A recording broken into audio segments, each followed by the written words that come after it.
منوضينها في وسط العاصمه ديال المغرب. احنا منوضينها بارتو، نحن حتى في القمره تلقانا منوضينها ديما بحول الله، ديما منوضينها.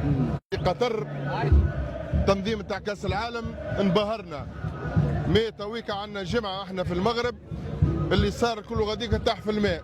المغرب شيء اخر، تنظيم اخر، عباد اخرى يضحكوا للعباد، يعاونوا، يوريوك، يمد لك دار وتسكن فيها، تاكل ما يخدش عليك، خلص عليك تاكسي. بريمون المروك تويكا في ليفل اخر بالنسبه للتنظيم، وهذه بروفا ان شاء الله للكوب دو موند. ان شاء الله بوزالي فوار في الكوب دو موند كان حنا ربي 2030 مش تشوفوا حاجه وراء الخيال.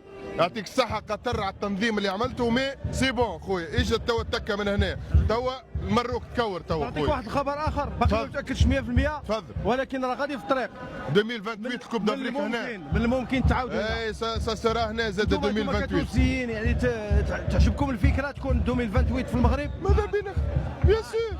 ماتش الكاليبر طلع لفوق برشا، ما تجمش ماشي حتى دوله في المغرب باش تنظم الكاليتي هذه. هذا صاحبي تونسي. سافا سافا حيشك مروان. صحة بخير. سافا حيشك صحة بخير. انتم ترحبوا بالفكره تنظم 28 هنا في المغرب؟ المشكله اللي المغرب كما نقولوا طلعت الكتب الفوق برشا، ما ثم حتى دوله افريقيه نعطيك انا معناها تونسي ولا مصري ولا جزائري.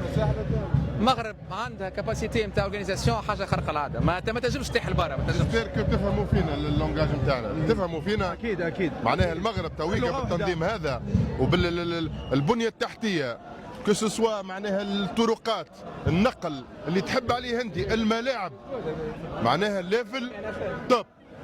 معناها الور لا 2028 كي مش تعاود تنظم المروك مش زيد تنجح فوا 2، و 2030 ان شاء الله كوب دو موند فوا 10 زاد النجاح بحول الله. كان بقينا من اهل الدنيا ان شاء الله. ويعطيكم الصحه. تحياتي لكم، الله يحفظكم، بارك الله